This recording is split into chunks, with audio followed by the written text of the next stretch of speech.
اور دعا کا جو طریقہ ہے وہ فرض کفایہ میں ہے۔ آپ اور میں کبھی کبھی دعا شروع کرتے ہیں اللہم صلی علی سیدنا، علماء نے لکھا ہے نہیں، یہ دعا کا سنت طریقہ ہی نہیں ہے۔ دعا کا سنت طریقہ ہے کہ پہلے اللہ کی تعریف کرنی، الحمدللہ رب العالمین، اب کہو والصلاۃ والسلام علی سید الانبیاء والمرسلین، اب دعا مانگو۔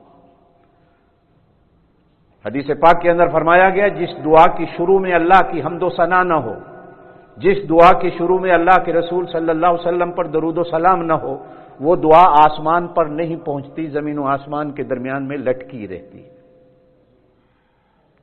اب جو دعا لٹکی رہ گئی وہ قبول کیسے ہوگی؟ دعا کا تو اللہ تک پہنچنا ضروری ہے۔ تو اب دعا کا طریقہ کیا ہے؟ آپ حضرات بھی یاد رکھیے کہ جو حدیث کے اندر ہے، دعا شروع کرنی ہے پہلے اللہ کی حمد و ثنا کرنی، پھر حضور صلی اللہ علیہ وسلم پر درود پڑھنا ہے، پھر آپ اپنے لیے دعا کریں۔ اور یہی چیز ہمیں اس فرض کفایہ میں سکھائی گئی کہ پہلے اللہ کی حمد و ثنا ہے، پھر حضور صلی اللہ علیہ وسلم پر درود و سلام ہے، پھر اس کے بعد میت کے لیے دعا ہے۔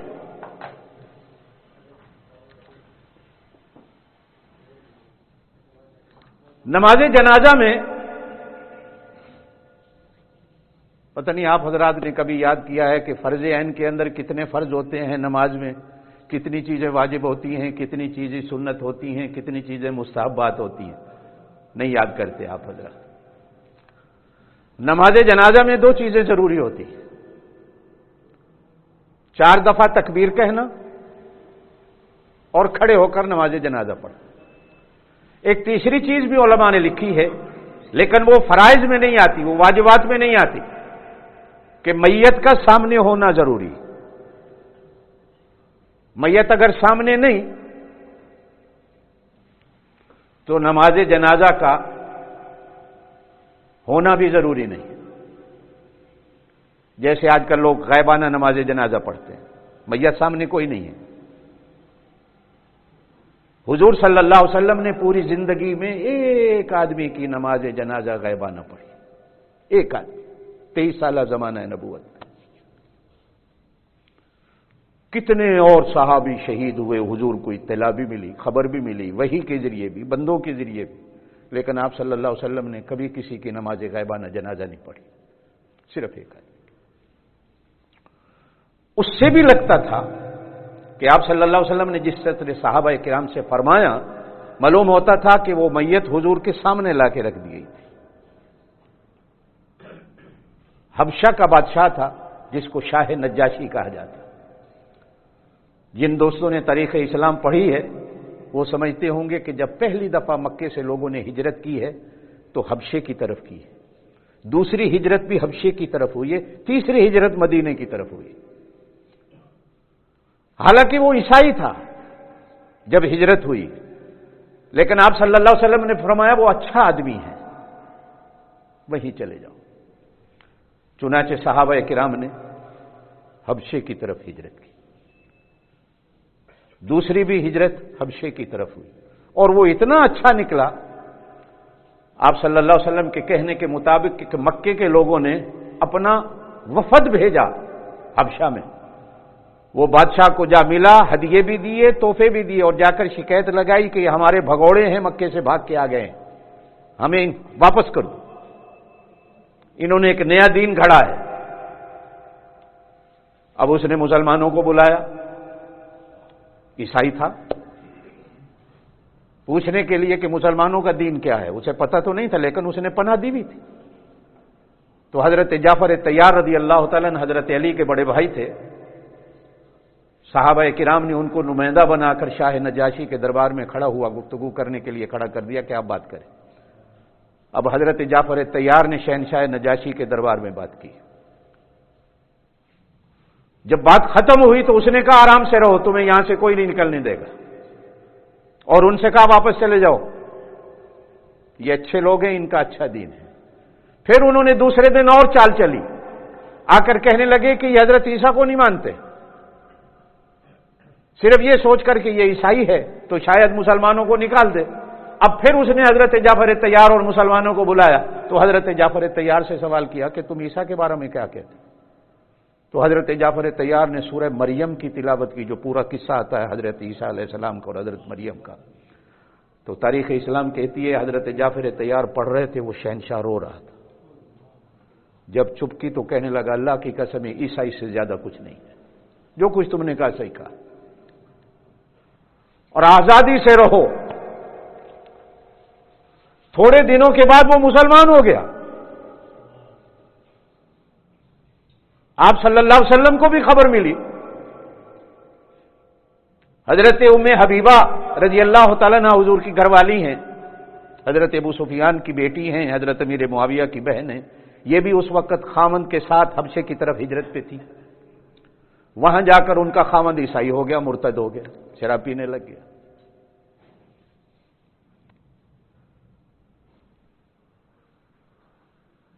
اب حضور صلی اللہ علیہ وسلم نے ان کے ساتھ اپنے نکاح کا پیغام اسی شاہ نجاشی کو بھیجا ہے.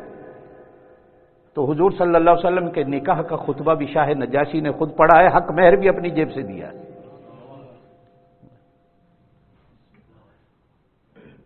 اس آدمی نے اتنا مسلمانوں کا ساتھ دیا. اب یہ فوت ہوا، حضور صلی اللہ علیہ وسلم مدینے تھے، ہجرت فرما کر تشریف لے گئے. تو حدیثیں دو آتی ہیں. ایک آتی ہے کہ آپ صلی اللہ علیہ وسلم کے سامنے اس کی نماز جنازہ لا کے رکھ دی گئی. حضور نے صحابہ سے کہا صفے باندھو، تمہارا بھائی حبشے کا شہنشاہ مر گیا ہے، اس کی نماز جنازہ پڑھ دی. اور ایک حدیث کے اندر آتا ہے حضور نے فرمایا اللہ پاک نے ساری زمین کے پردے ہٹا دیے اور میرے سامنے اس کی میت کو رکھ دیا. حبشے کو میں اپنی آنکھوں سے دیکھ رہا تھا. بس یہ ایک نماز جنازہ حضور صلی اللہ علیہ وسلم نے غائبانہ پڑھی. نماز جنازہ کیا ہے؟ اب میری اسی بات کو یاد رکھیے گا کہ باقی نمازیں اللہ کا حق ہیں، نماز جنازہ مرنے والے مسلمان کا حق ہے. اسلام کے سوا کسی بھی دین کے اندر، کسی بھی مذہب کے اندر میت کا اتنا احترام نہیں جتنا اسلام نے کہا. یہ احترام ہے اس کا. نہلا کر، دھلا کر، اچھے کپڑے پہنا کر، یہ اس کا کتنا احترام ہے کہ اس کو کندھوں پہ اٹھا کر.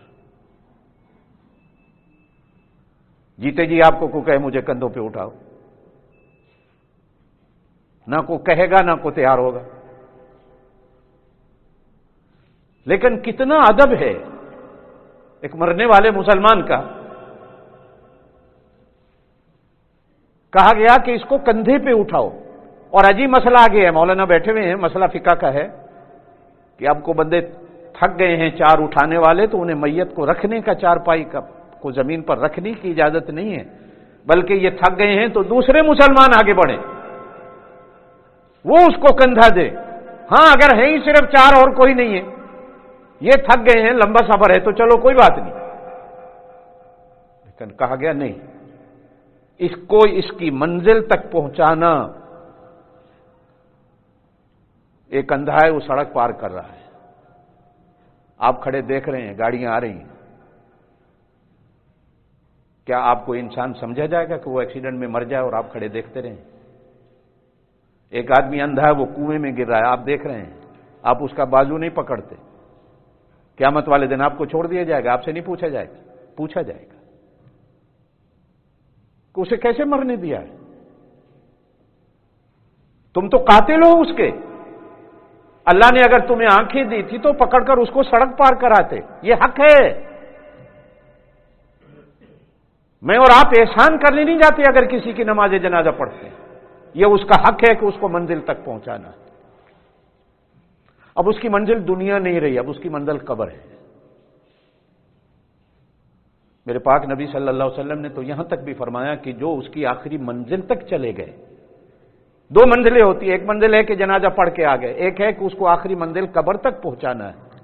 جانے والے کو اللہ پاک ڈبل ثواب دیتا ہے.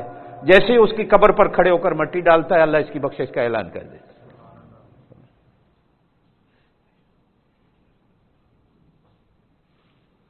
نماز جنازہ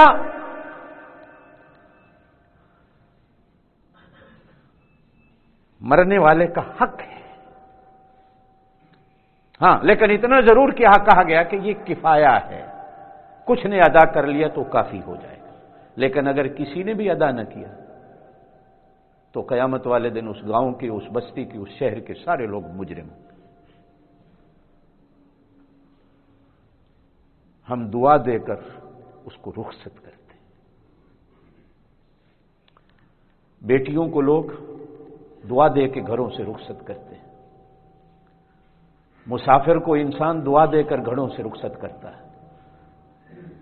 جب آپ لوگ اپنے اپنے گھروں سے ہانگ کانگ واپس آتے ہو تو گھر والے آپ کو دعائیں دے کے واپس بھیجتے ہیں.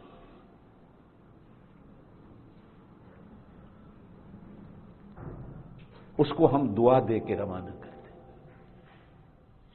اور دعا بھی بڑی عجیب ہے. کبھی آپ غور کریں کہ ہم صرف اس کے لیے دعا کر رہے ہوتے ہیں، حالانکہ وہ دعا ہے.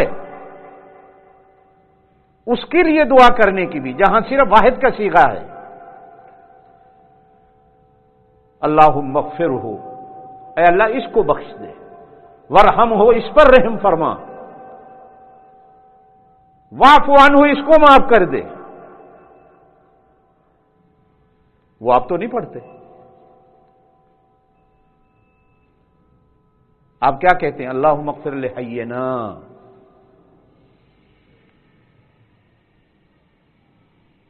پڑھنے ذرا یاد ہو جائے گا. کیا کہتے ہیں؟ اللہم اغفر لحینا ومیتنا. ہماری میتوں کو اور ہمارے زندوں کو بخش. صرف اس ایک کے لیے دعا نہیں کی جا رہی ہوتی. اب میں اور آپ کسی کے جنازے میں کھڑے ہیں، جب یہ دعائیں کرتے ہیں تو جو ہمارے بزرگ فوت ہو گئے ہوتے ہیں، باپ دادا، ان کو بھی ثواب پہنچ رہا ہوتا ہے.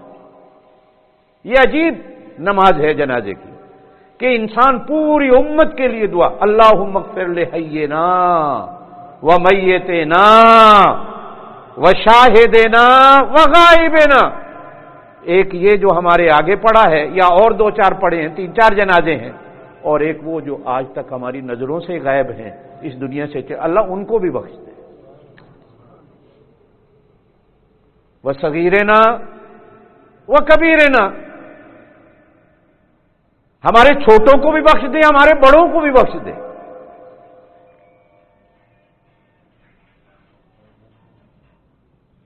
اس دعا کی جامعیت پہ غور کرنا. وذکرنا وانثانا. ہمارے مردوں کو بھی مذکر ذکرنا، وانثانا مؤنث، ہماری عورتوں کو بھی بخش دے. اب ہم عورتوں کے جنازے میں بھی یہی دعا کرتے ہیں، مرد کے نماز جنازے میں بھی یہی دعا کرتے ہیں. مرد کی نماز جنازہ کی دعا میں عورت کو یاد رکھا جاتا ہے، عورت کی نماز جنازہ کی دعا میں مردوں کو یاد رکھا جاتا ہے.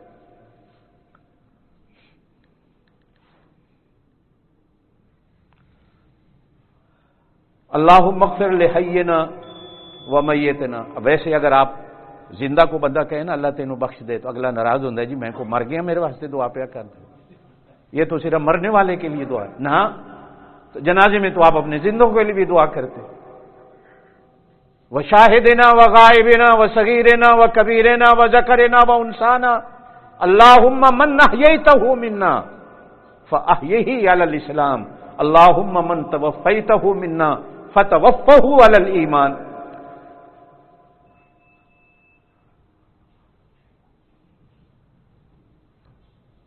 ہمیں اصل میں کچھ دوستوں کو دعا نہیں آتی جنازے کی.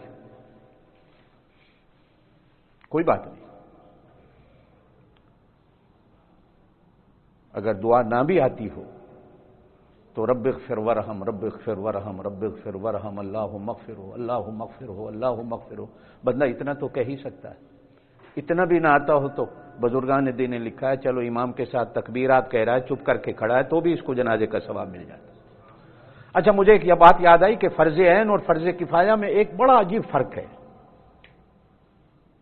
اس پر کبھی آپ نے غور نہیں کیا کہ نماز کے لیے وضو ضروری ہے، فرض عین نماز کے لیے،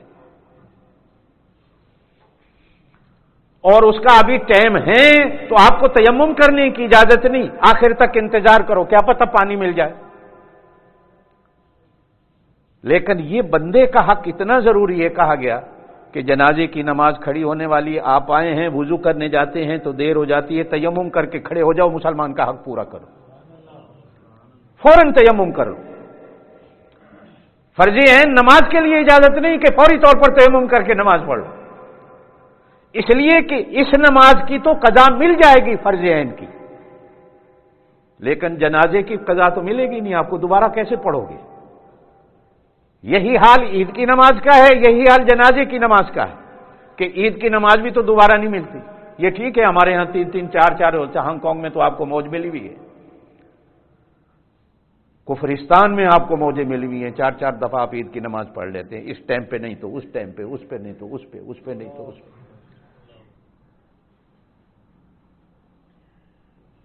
یہ تو مسلمان ملک ہوتا ہے نا جہاں ایک ہی آپ نے پڑھنی ہے، اپنے محلے میں آپ کو ایک ہی جگہ ایک ہی ٹائم ملنا ہے۔ یہ کفرستان ہے، لیکن پھر بھی شکر ادا کرو اللہ کا کہ اس کرونا نے ہمیں دوسری موج دے دی ہے کہ 2-2 3-3 جمعے ہمیں مل جاتے ہیں۔ کبھی کبھی یہ تکلیفیں یہ بھی انعام کی راہیں کھول دیتی ہیں، آسانی کے راستے کھول دیتی ہیں۔ جنازے کی نماز کھڑی ہو گئی، آپ آئے ہیں یا کھڑی ہونے والی ہے، آپ آئے ہیں، وضو کرنے جاتے ہیں، چونکہ عام طور پر جہاں جنازگاہ ہوتی ہے وہاں وضو کا سسٹم نہیں ہوتا۔ اپنے ملکوں میں ہمارے ہاں گاؤں دیہاتوں میں جہاں نماز جنازہ کی جگہ بنائی ہوئی ہوتی ہے وہاں وضو کی جگہ نہیں ہوتی، ہاں کہیں کہیں ایک آدھ نلکا لگا ہوا ہوتا ہے۔ اب ایک نلکے سے اگر 50 بندے وضو کرنے والے ہوں، ادھر سے تو جنازہ ہو جائے گا، وضو کتنے بندے کریں گے؟ آپ آئے ہیں، اور اکثر طور پر ایسا بھی ہوتا ہے کہ ذمہ دار آدمی ہل چلا رہا ہوتا ہے، جانوروں کو گھاس ڈال رہا ہوتا ہے، بیچارہ ٹائم پہ نکلتا ہے کہ ان کو کھانا بھی دینا ہے، جنازے کے ٹائم پہ پہنچتا ہے، دیکھتا ہے آگے جماعت کھڑی ہونے والی ہے، اسے شریعت کہتی ہے تیمم کر لے۔ تیمم کیا ہے؟ 3 دفعہ مٹی پہ ہاتھ مار، چہرے پہ 3 دفعہ ہاتھ پھیر لے، پھر 3 دفعہ زمین پہ ہاتھ مار، یہ کونیوں سمیت بازو انگلیوں کا خلال کر لے، اللہ اکبر، جنازہ پڑھ لے، تیرا وضو بھی ہو گیا، تیرا غسل بھی ہو گیا۔ اسے تیمم کہا جاتا ہے، اور تیمم کا معنی بھی یہی ہوتا ہے، منافع لینا بغیر کسی محنت کے۔ کوئی محنت نہیں کی، اللہ پاک نے نفع دے دیا، اللہ پاک نے فائدہ ہی فائدہ دیا، کیا محنت کی ہے؟ مٹی پہ ہاتھ مارا ہے نا۔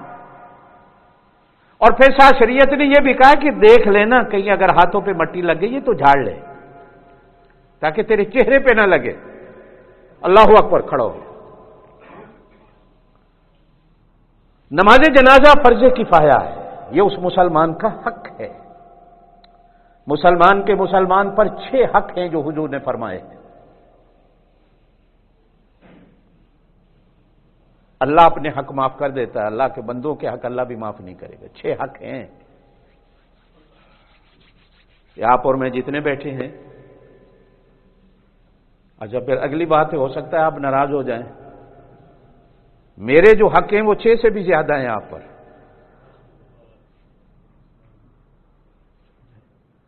اور آپ کے جو حق میرے اوپر ہیں وہ اس سے بھی زیادہ ہیں۔ آج کل امام بھی مقتدی کا حق نہیں جانتا اور مقتدی بھی امام کا حق نہیں جانتا کہ ہمارے حق کیا ہیں، آپ کے حق مجھ پر کتنے ہیں۔ اللہ اکبر۔ مجھے تو حضور پاک صلی اللہ علیہ وسلم نے فرمایا، نمازیوں کو دیکھ کر نماز پڑھانا، اللہ کو دیکھ کر نہیں، بے شک نماز اللہ کی ہے، لیکن ان کو دیکھ کر نماز پڑھانا، یہ بوڑھے تھکے ہارے بیمار آئے ہیں، چھوٹی سی نماز پڑھا دے تاکہ یہ جائیں آرام کر دیں، یہ نہیں کہ لمبی قرات شروع کر دیں۔ اور آپ کو کہا گیا کہ جب تک امام مصلی پہ نہ آئے آپ نے کھڑے نہیں ہونا، اس لیے کہ یہ آپ کا بڑا سردار ہے، امیر ہے آپ کا، جب تک یہ مصلی پہ نہ آئے آپ نے کھڑے نہیں ہونا، اس کا ادب اور احترام۔ کیا ہماری شریعت کے اندر چیزیں ہیں۔ ہم ایک دوسرے کو فرقوں کے مسئلے تو سناتے رہتے ہیں، یہ فلانی پارٹی، یہ فلانا فرقہ، یہ ان مسئلوں کی طرف ہم کبھی نہیں آئے۔ نماز جنازہ مسلمان کا حق ہے۔ اچھا، اس سے پہلے کچھ چیزیں ہوتی ہیں میت سے، وہ بھی اسی کے حق میں آتی ہیں. بیمار ہے اس کو پوچھنا ہے، یہ حقوق میں آتا ہے. اب بیمار کو پوچھنا کیسے ہے، طریقہ کیا ہے؟ خیر یہ باتیں انشاءاللہ چلتی رہیں گی. نماز جنازہ فرض کفایہ ہے. جانے والے مسلمان کا حق ہے کہ اس کی نماز جنازہ پڑھیں، اور دوسرے مسلمانوں کا حق ہے کہ اس کی نماز جنازہ پڑھیں. یہ بھی ایک نماز ہے. زندگی رہی تو انشاءاللہ تعالی یہ سلسلہ چلتا رہے گا. تھوڑا فاصلہ کر کے بیٹھیں ساتھی، چونکہ آج نشان ہم نے نہیں لگائے ہوئے، نئی کارپیٹ بچھائی ہے. ساتھی دور دور بیٹھیں، مل کے نہ بیٹھیں، بڑی مہربانی ہوگی. اور ماسک پہن لے جنہوں نے نہیں پہنے ہوئے، ماسک کے بغیر کوئی ساتھی نہ بیٹھے. اوپر والے ساتھی بھی بھائی اپنا فاصلہ رکھیں کم از کم 3 سے 4 فٹ کا، تاکہ ہانگ کانگ گورنمنٹ کا جو قانون ہے اس پر عمل ہو جائے. اذان کہہ دیں بیٹھ.